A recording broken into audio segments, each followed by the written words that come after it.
During that process of this interim government, a constitution was being written, if you recall, and the constitution was finalized in 1996, and that government of national unity came to an end.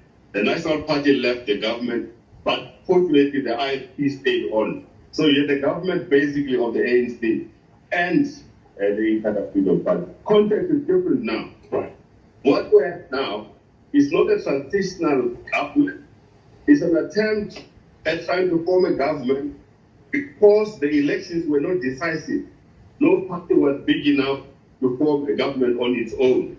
And therefore, this is actually not a government of national unity at all. This is a coalition government of the parties which have not been able to get more than 50% of the vote. And I would like to insist on this.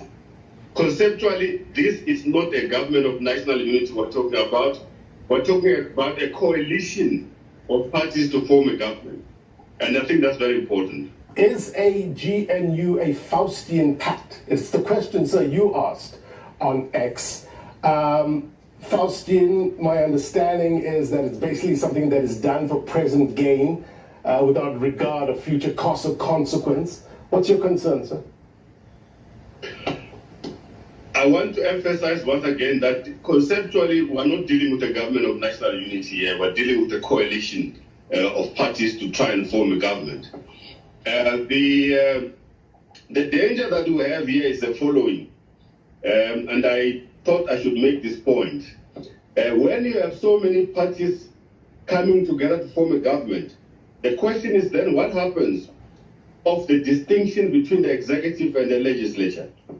Will these parties in parliament behave differently to the way they would behave because they're part of the government? Maybe we should look at it differently. We should look at a situation where a few parties, maybe the ANC, DA, ISP, maybe the MK party, if they so wish,